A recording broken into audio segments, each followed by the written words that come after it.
자, 우리 함께 말씀 묵상하겠습니다. 디모데 전서입니다. 디모데 전서 5장 9절, 5장 9절부터 16절까지, 디모데 전서 5장 9절로 16절까지. 오늘 말씀이요, 바울이 에베소 교회의 디모데가, 영적인 아들 디모데가 에베소 교회 목회자로 지금 목회하고 있는 상황에서 디모데에게 목회적인 조언을 주고 있는 본문입니다. 그래서 우리 시대와 접점이 있는 부분들도 있지만 또 그 시대의 어떤 독특함을 드러내는 그런 부분도 있습니다. 물론 지금 디모데 전서에서 나오는 여러 우리 가르침들을 오늘날 교회에서도 가능한 그대로 적용할 수 있겠지만, 예를 들어 이제 여기 보면은 참과부가 60세 이상이다라고 하는 것은 뭐 절대적인 수치라고 보기는 어렵겠죠. 그러나 어쨌든 연세가 꽤 있는 상태에서 과부가 되신 분들에 대한 조언이다, 충고다, 그렇게 우리가 이해할 수 있겠습니다. 자, 일단 9절에 보면은 과부로 명부에 올릴 자, 여기서 과부라는 것은 참과부를 얘기합니다. 참과부.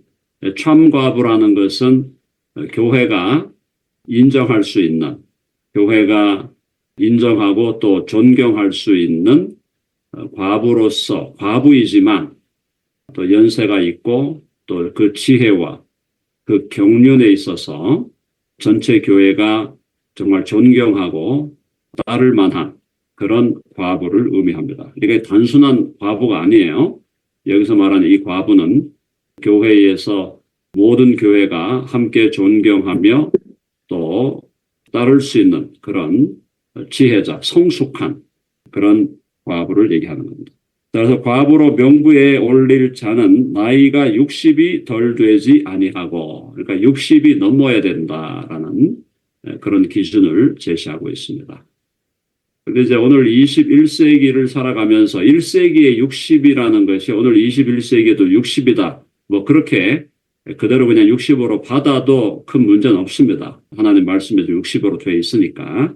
그러나 오늘날 시대에 대체로 뭐 은퇴하는 나이가 65세, 또 건강상의 나이라든가 이런 걸 볼 때는 한 70은 되어야 또 우리가 보통 일반적으로 노년이다 이렇게 얘기할 수 있으니까, 요거는 우리가 조금 플렉서블하게 생각할 수 있다. 뭐 60이니까 60으로 가자. 그렇게 해도 괜찮고, 조금 더 시대적 상황을 봐서 더 좀 나이가 드신 분으로 가야 되지 않느냐. 어쨌든 우리 교회 안에서 특별히 이 시대 1세기에는 오늘날에도 뭐 우리 남편을 먼저 보내신 위도우들이 많지만 지금 1세기의 이 상황에서는 위도우들이 더 많았다고 우리가 볼 수 있습니다. 또 평균 수명이 짧았고요. 또 여러 가지 면에서 뭐 전쟁이 또 일어나고 그러다 보면 나이가 젊은 상태에서 남자들이 먼저 세상을 떠나는 일들이 많았기 때문에 교회에 위도우들, 과부들이 많았다. 그렇게 볼 수 있겠죠. 그런 상황에서 참과부다. 정말 온전히 하나님께 자신을 드리면서 24시간 내내 주님께 기도하는 그런 삶을 살아가는, 그러면서도 교회 전체의 본이 되고 또 많은 사람들에게 지혜로운 권면과 경륜으로 본이 되고 있는 그런 참과부, 이런 분들에 대해서는 교회가 특별히 관심을 기울이고 존경하며 나아가야 된다라는 걸 지금 가르치고 있습니다. 자, 그럼 이제 그런 명부에 올릴 수 있는 사람이 어떤 사람이냐라는 걸 10절에 보여주는데요. 선한 행실에, 자, 그 앞에 지금 19절을 다 못했네요. 자, 60이 덜 되지 아니하고 한 남편의 아내였던 자로서. 그러니까 이제 그 시대가 어떤 의미에서 이제 한번 위도가 되고 나면 보통 그 다음 재혼을 한다는 게 시대적으로 그렇게 어려운 상황이었죠. 쉽지 않은 상황이었기 때문에 결국 한 남편의 아내였던 자로서 10절에 나오는 게 조금 더 구체적인 qualification, 자격 기준이라고 보여집니다. 선한 행실에 증거가 있어. 선한 행실에 증거가 있어야 된다. 그러니까 그 시대 연세가 60이 넘은 widow, 과부로서 선한 행실에 증거가 있는 사람을 참과부라는 명단에 올려라라는 것입니다. 이것은 상당히 그 시대의 영예로운 명단에 올라가는 거였습니다. 선한 행실에 증거가 있어 혹은 자녀를 양육하며, 혹시 하나님이 자녀를 주셨다면 자녀를 양육하며 혹은 나그네를 대접하며, 오늘날의 우리 hospitality 문화는 특별히 이제 모르겠어요. 우리 과거의 한국 컬처에서는 누가 이제 멀리에서 여행을 오면 보통 집 안에 들여서 이렇게 환대를 하고 대접을 하는 게 우리 한국 컬처 과거에는 그랬는데요. 요즘에 우리 한국 컬처도 그렇고 특별히 미국 컬처 같은 경우는 집으로 들이는 경우도 있지만 또 요즘에는 손님들이 와도 그죠? 숙소는 밖에서 주무시게 하고 그다음에 함께 식사를 하고 함께 시간을 보내는 hospitality의 지금 기준들이 상당히 바뀌고 있지만 어쨌든 중요한 것은요. 나그네를 대접하는 것. 이 나그네라는 것은 사실은 내가 아는 손님일 수도 있고 내가 평소에 모르는 손님일 수도 있습니다. 전혀 모르는 사람인데 길을 가다가 사실은 숙소와 식사를 요청하는 그 사람들을 잘 환대하는 것이 특별히 1세기 때는 굉장히 중요한 그리스도인들의 프랙티스였습니다. 그래서 오늘날에 완전히 낯선 사람을 집에 들이는 경우는 거의 없죠.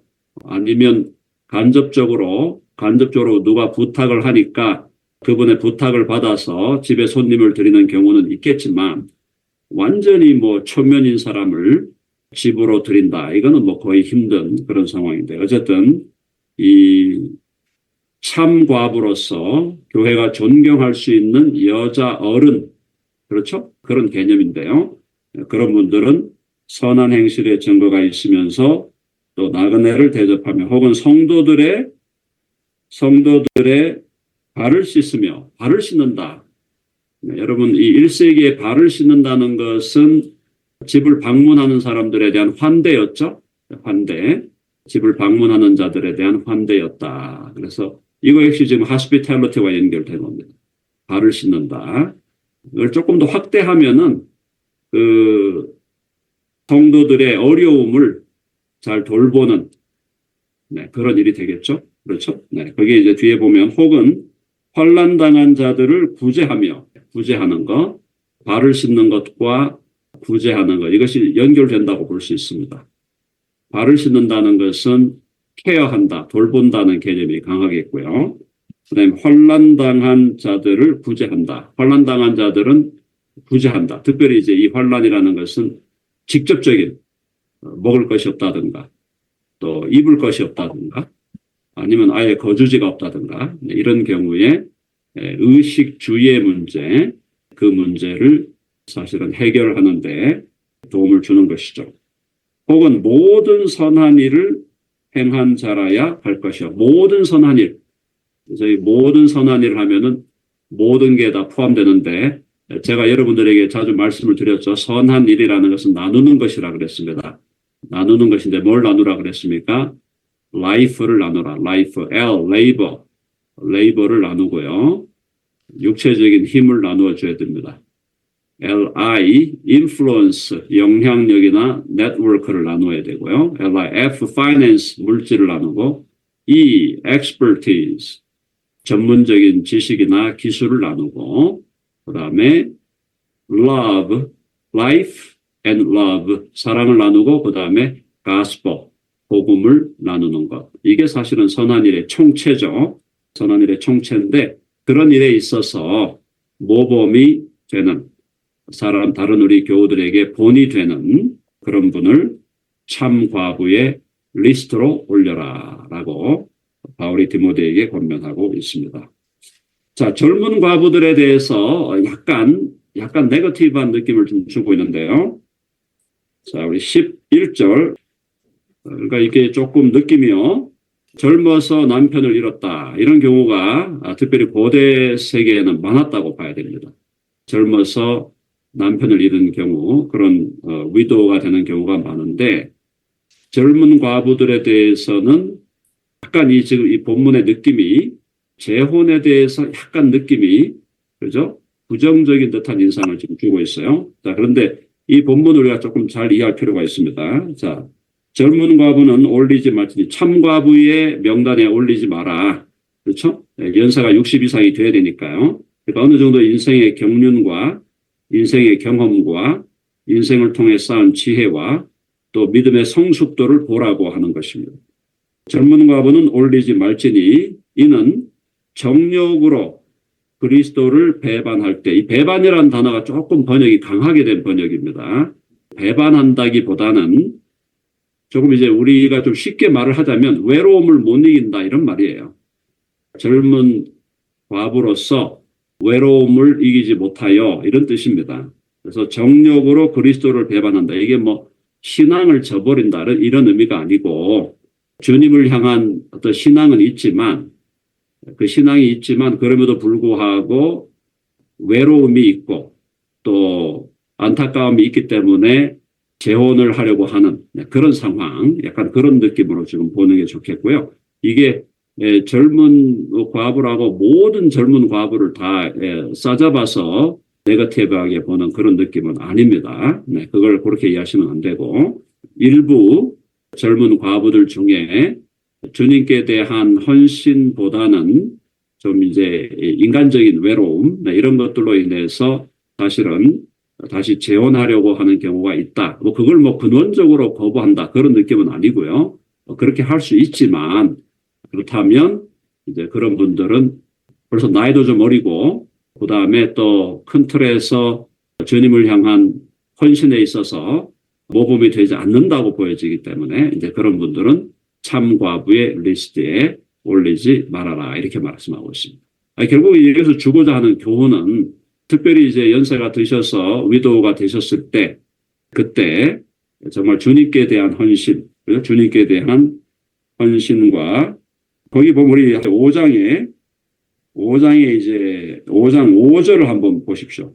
5장 5절에 보면은 참과부가 어떠한 삶을 살아가기를 기대하고 있나를 우리가 알 수 있습니다. 5장 5절에 보면 이게 지금 이제 참과부들에게 기대하는 바인 거죠. 그러니까 참과부로서 당연히 외롭다. 이 참과부도 외로울 수밖에 없다. 그러나 참과부로서 외로운 자는 하나님께 소망을 둔다. 그렇죠? 네, 사람에게 소망을 두는 게 아니라 하나님께 소망을 두어 주야로 항상 간구와 기도를 하거니와 결국은 하나님을 예수 그리스도를 신랑으로 남편으로 모시고 전적으로 그분과 함께 동행하면서 항상 간구와 기도를 하는 삶을 살아가는 그 사람이 그렇게 살아가는 삶이 추천되어지는 그런 느낌이다. 그렇게 이해하시면 되겠습니다.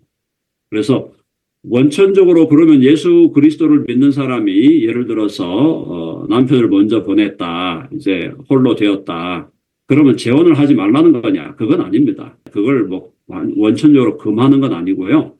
이제 교회가 여기서 지금 디모데전서에서 바울이 이 1세기의 이 상황을 이제 보면서 권면하는 것은 가능한 위도가 됐다면 가능한 이제 주님께 헌신하는 삶을 살아가라.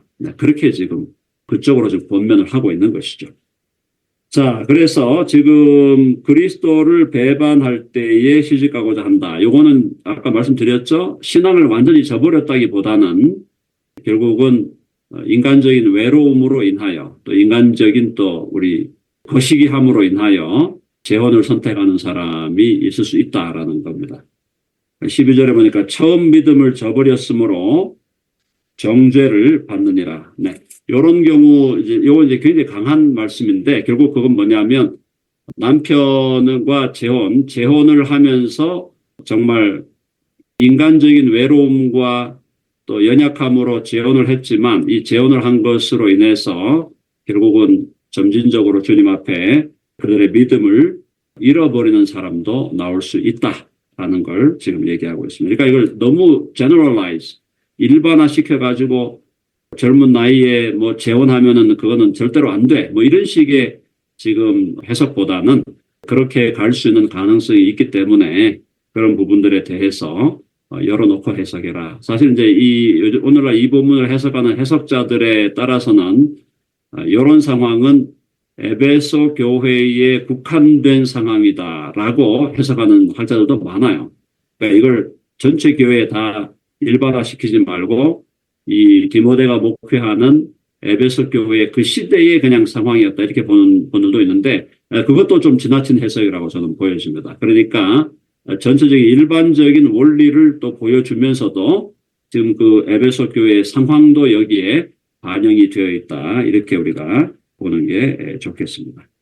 자, 그러니까 지금 일반적인 원리는 젊은 시절에 남편을 잃어서 홀로 되었을 때 재혼을 하는 것 자체가 완전히 나쁜 것은 아니다. 그렇게 해서 더 신앙적으로 그죠? 재혼을 해서 더 신앙적인 어떤 방향과 결과로 또 하나님의 나라를 위해서 공헌할 수 있습니다. 그 가능성을 배제하는 건 아니에요. 근데 많은 경우 또 어떤 경우에는 사실은 남편을 잃어서 혼자 된 다음에 재혼을 하면서 신앙에서 멀어지고 그런 신앙을 완전히 버려버리는 그런 안타까운 일들도 생길 수가 있기 때문에 그런 여러 가지 사안들을 함께 고려하면서 결정하라 그런 거죠.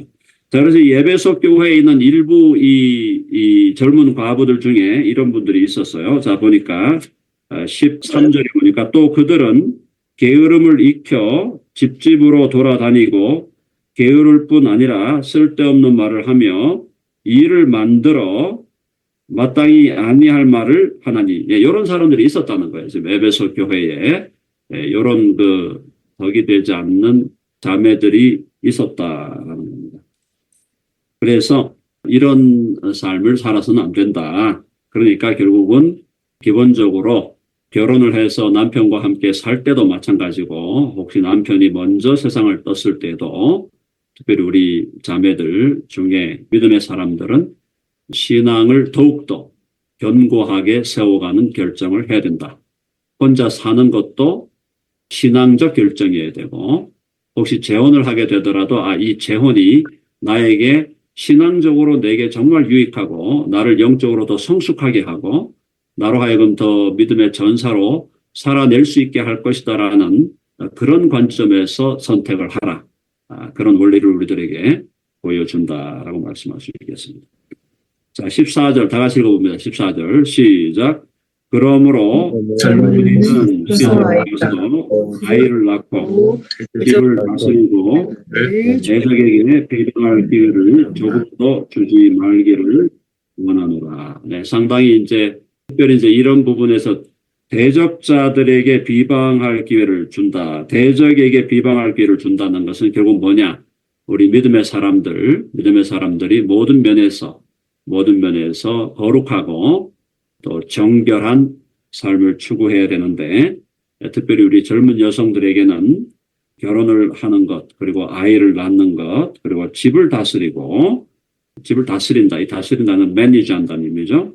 다스리고 대적에게 비방, 이 대적은 뭐 마귀도 될 수 있고 또 교회를 핍박하거나 복음을 반대하는 자들에게 비방할 기회를 조금도 주지 않기를 원하노라. 그래서 모든 면에서 모범이 되고 견실한 삶을 살아가기를 권면하는데 그런데 현실적으로 교회에 나오는 모든 분들이 이렇게 살 수 있는 건 아닙니다. 그러면 어떤 때에 이렇게 살지 못했던 우리의 연약함이 있었다면 어떻게 할 것인가? 그것에 대해서 주님 앞에서 정리하고 정죄적인 느낌으로 우리가 살아가는 게 아니라 하나님께서 우리에게 다시 세컨드 찬스를 주신다. 그죠? 세컨드 찬스를 주신다는 느낌으로 혹시 이런 부분에 우리가 연약함이 있었고 또 실패가 있었다면 다시 주님 안에서 새롭게 시작하고 또 견고하게 주님을 바라보는 건강한 신앙생활이 우리들에게 요구된다. 그러나 원칙은 분명하죠. 네, 시집을 가고 근데 혼자 사는 것도 또 은사니까 독신의 은사도 있다 그랬습니다. 그래서 아이를 낳고 집을 잘 매니지하고 또 대적에게 비방할 기회를 조금도 주지 말기를 원하노라. 이렇게 살아가는 것이 복된다는 것을 말씀하시면서 이런 부분에 혹시 현실적으로 어려움이 있었다거나 힘든 여정이 있었다면 그것 역시도 주님 앞에서 모든 것을 합력하여 선을 이루시는 하나님께 맡기고 또 우리가 새로운 차원으로 다시 새 출발하고 주님 안에서 계속 자라남과 성숙함을 추구하는 그런 믿음의 삶을 살아가야 되겠다라는 겁니다. 자, 그래서 지금 이 에베소 교회에 있는 일부 자매들 중에 이미 사탄에게 돌아간 자들도 있도다 이렇게 되어 있습니다. 그래서 안타까운 일이 벌어진 거죠. 네. 근데 사탄에게 돌아갔다라고 할 때 이것이 그럼 영구적으로 돌아가서 못 돌아오는 거냐? 네, 그건 아니라고 보여집니다. 네, 왜냐하면은 옛날 우리 그 고린도전서에 보면은 교회 안에서 그러니까 참 이 도덕적인 문제가 말이죠. 윤리적인 문제가 초대교회도 굉장히 심각한 교회들이 많이 있었잖아요. 지금 오늘 이 디모데가 섬기는 에베소 교회에도 이런 안타까운 일들이 있었는데 고린도 교회에는 뭡니까 지금? 자기 아비의 아내와 어페어가 있었다는 거 아니겠어요? 그리고 그 아비의 아내라고 명한 거는 친엄마가 아니라는 거죠. 그러니까 친엄마는 아닌데 내 아비의 아내, 부인. 그러니까 이게 뭐 스텝마더쯤 되겠죠? 스텝마더하고 이제 어페어가 벌어지는 일이 교회에 있었단 말이죠. 지금도 사실 얼굴을 붉힐 수밖에 없는 부끄러운 일인데 그런 일이 고린도 교회 안에 벌어졌을 때 바울이 얘기했던 것은 그들을 내어 쫓으라 그랬거든요. 내어 쫓으라. 그들을 사단에게 맡겨라. 그런데 사단에게 맡기는 것이 그들이 멸망하게 하는 게 아니라 혹시라도 그들의 육신이 심판을 받더라도 그들의 영혼은 구원을 받게 하려는 것이다.